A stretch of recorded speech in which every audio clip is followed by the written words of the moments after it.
Welcome to తొలి వార్తా news. వార్తలు చదువుతోంది మాధురి.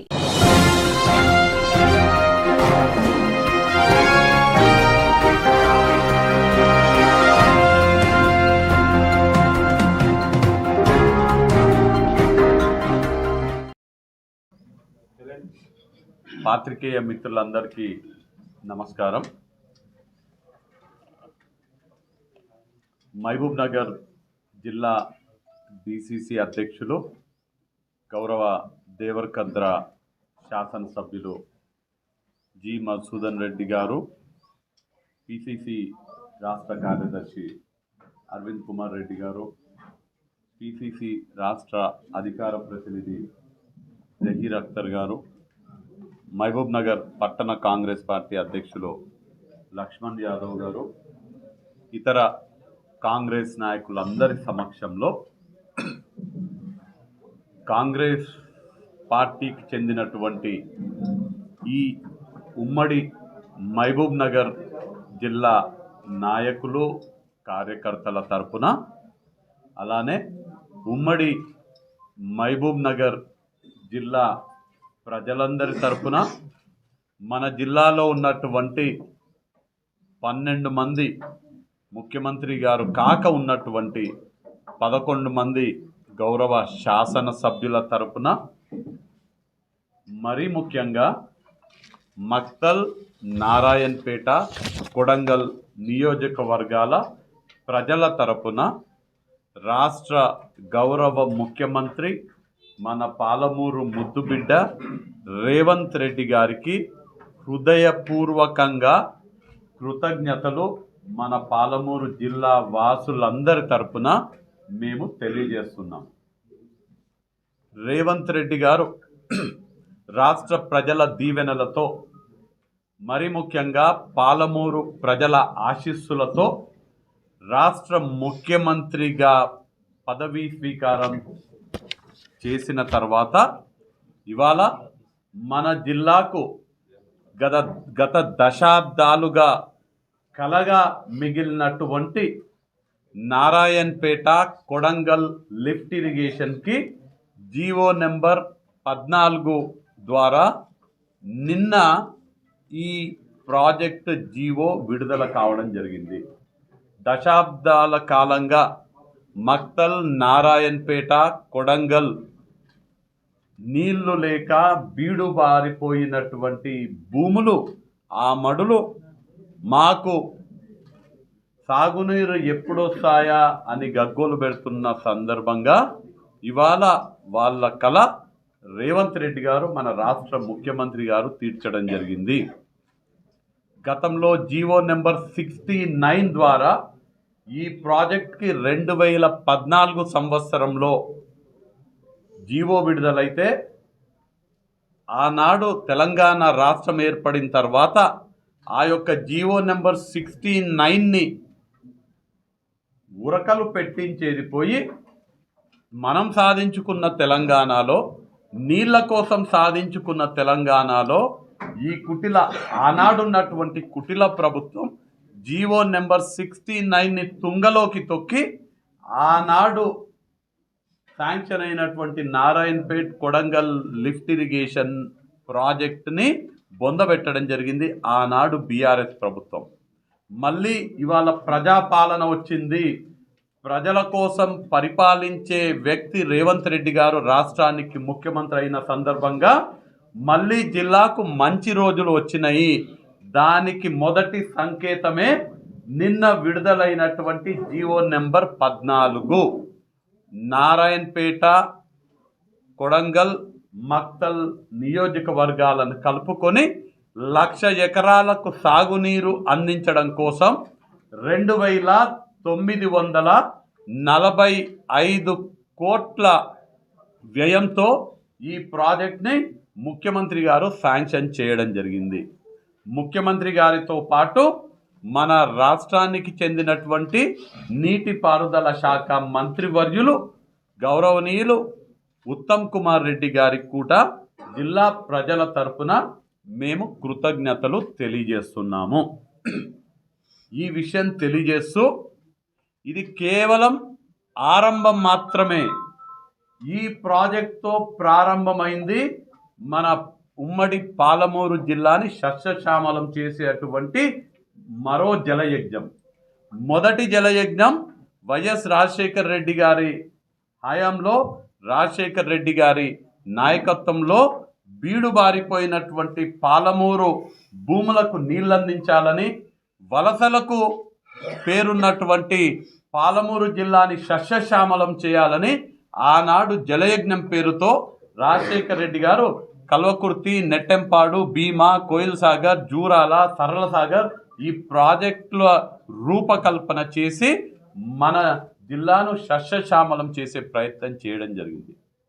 రాజశేఖర రెడ్డి గారు ప్రారంభించినటువంటి జలయజ్ఞం మళ్ళీ కాంగ్రెస్ ప్రభుత్వం మారి బీఆర్ఎస్ ప్రభుత్వం వచ్చినప్పుడు ఆ జలయజ్ఞానికి తూట్లు పడ్డం జరిగింది. గత 10 సంవత్సరాల కాలంలో బీఆర్ఎస్ ప్రభుత్వం మన జిల్లాని పూర్తిగా నిర్లక్ష్యం వహించి మన జిల్లాకి సంబంధించినటువంటి సాగునీటి ప్రాజెక్టులని తుంగలోకి తొక్కడం జరిగింది.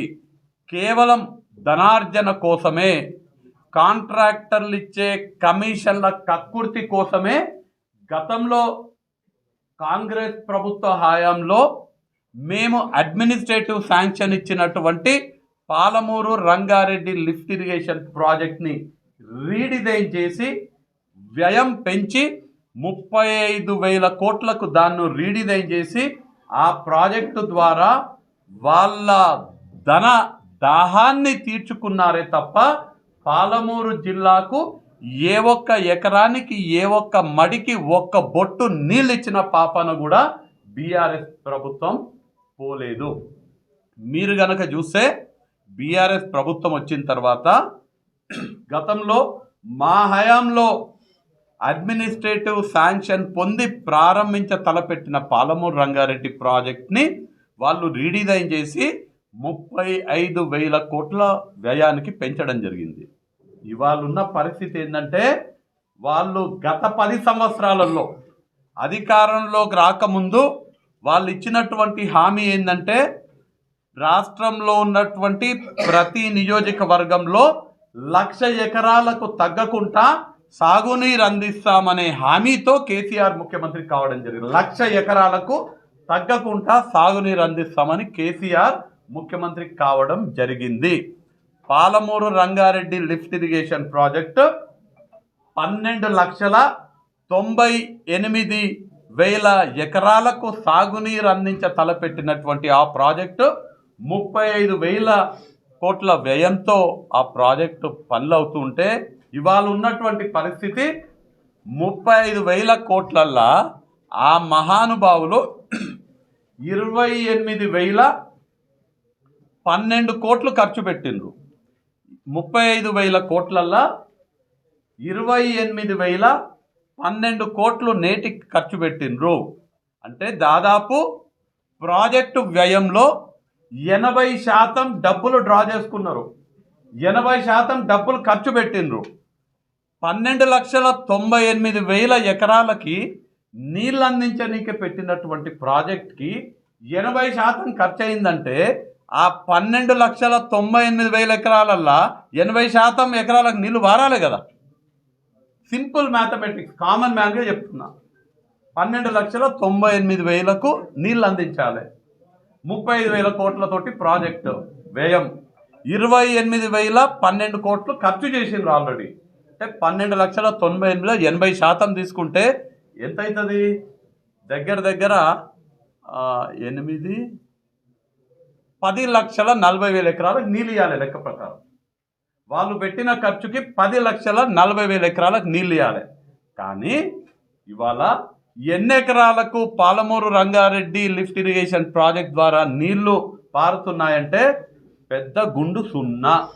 ఒక్క ఎకరానికి ఒక్క మడికి కూడా నీళ్లు పారించినటువంటి పాపాన పోలేదు. ఇది గత 10 సంవత్సరాలలో మన ప్రాంతం నుంచి రాజకీయ పునర్జన్మ పొందినటువంటి ముఖ్యమంత్రి, పాలమూరు ప్రజలు దీవిస్తే ఎంపీగా గెలిచి రాజకీయంగా పునర్జన్మనెత్తినటువంటి ముఖ్యమంత్రి మన ప్రాంతానికి మోసం చేసినటువంటి పరిస్థితి పాలమూరు ప్రజలు గమనించాలి. ఇవాళ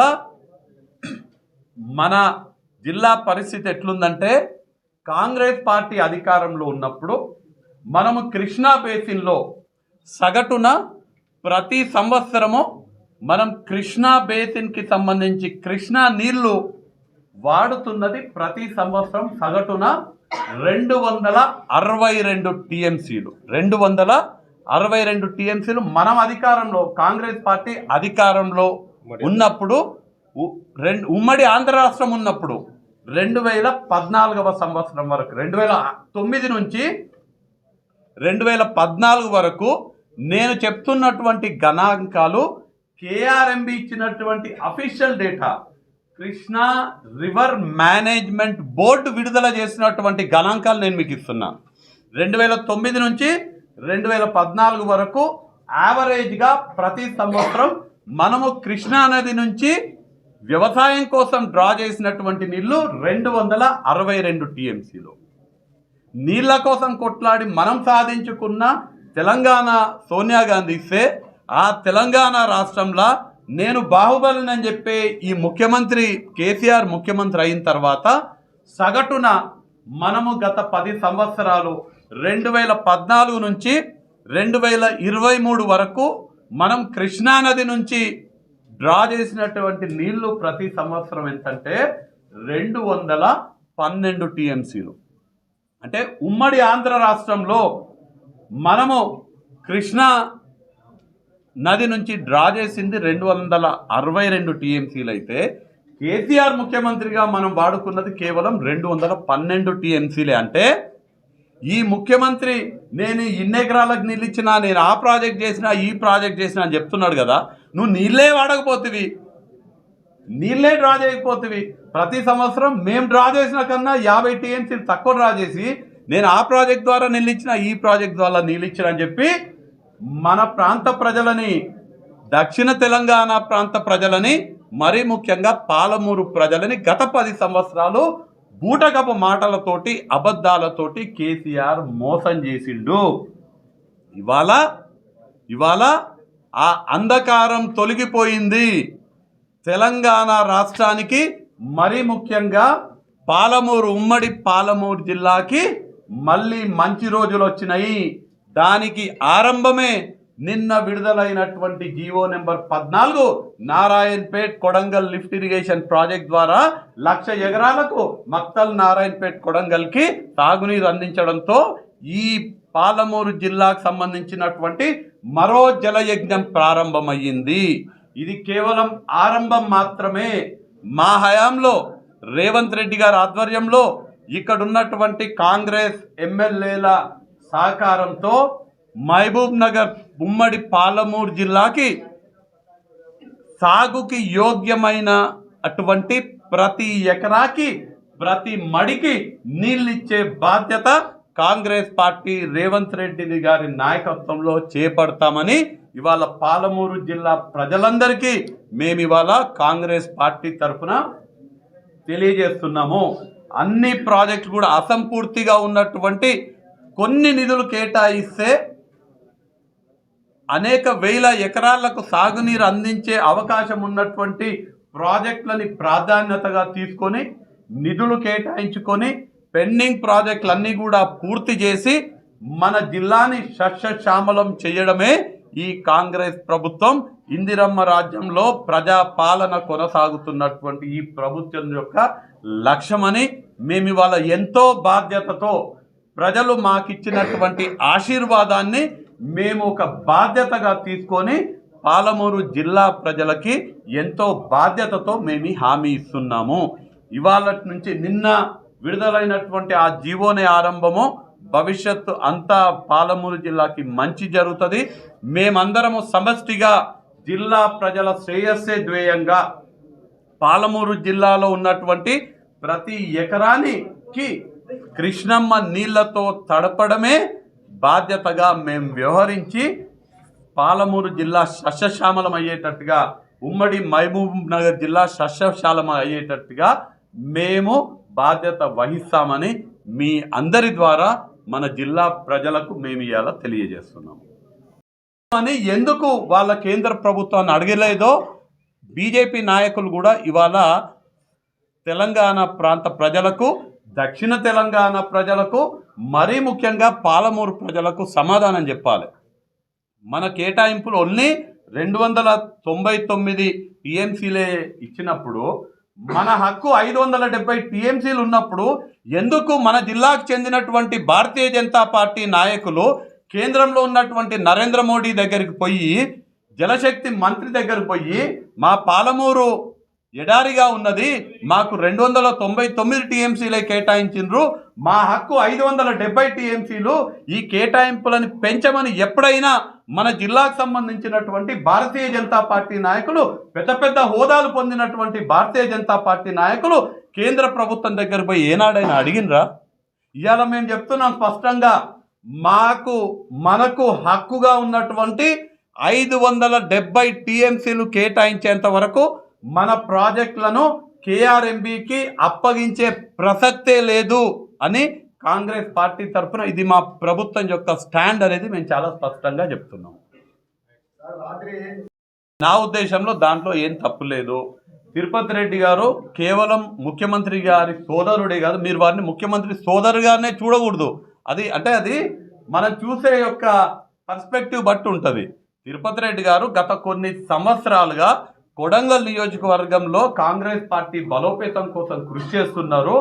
అక్కడ కొడంగల్లో కాంగ్రెస్ పార్టీ ప్రతి ఒక్క కార్యకర్తకు అండగా ఉంటూ కాంగ్రెస్ పార్టీ బలోపేతం కోసం కొడంగలే కాదు, పక్కనున్నటువంటి నారాయణపేట, అటు పక్కనున్నటువంటి తాండూరు, ఆ మాటకు వస్తే వారి సొంత నియోజకవర్గమైనటువంటి అచ్చంపేట కానీ, నా సొంత నియోజకవర్గమైనటువంటి కల్వకుర్తిలో కూడా తిరుపతి రెడ్డి గారు కీలక పాత్ర పోషిస్తుంటారు కాంగ్రెస్ పార్టీ నాయకునిగా. ఎంపీగా పోటీ చేసేటువంటి అర్హత తిరుపతి రెడ్డి గారికి కూడా ఖచ్చితంగా ఉన్నది. ఒకవేళ వారు పోటీ చేయదలుచుకుంటే కాంగ్రెస్ పార్టీ తిరుపతి రెడ్డి గారిని పోటీ చేయాలని భావిస్తే ఖచ్చితంగా మేమందరం కూడా తిరుపతి రెడ్డి గారి కోసం కష్టపడతాము. రాష్ట్రంలోనే అత్యధిక మెజార్టీ తోటి తిరుపతి రెడ్డి గారు గెలిచేటట్టుగా మేమందరం కూడా కృషి చేస్తాము. కాంగ్రెస్ పార్టీ ఎవరిని అభ్యర్థిగా నిలబెట్టినా, మొన్న జరిగినటువంటి కాంగ్రెస్ పార్టీ అభ్యర్థుల కోసం అప్లికేషన్ పిలవడం జరిగింది. మన జిల్లాకు సంబంధించి నేను అప్లై చేయడం జరిగింది, సీతా దయాకర్ రెడ్డి గారు అప్లై చేసినారు, సంజీవ్ ముదిరాజ్ గారు అప్లై చేసినారు, అలానే ఎన్పి వెంకటేష్ గారు అప్లై చేయడం జరిగింది. అప్లై చేసిన వాళ్ళే కాదు, ఎవరైనా అప్లై చేయకపోతే కూడా వాళ్ళ పేర్లను కూడా పరిగణలోకి తీసుకోవచ్చు.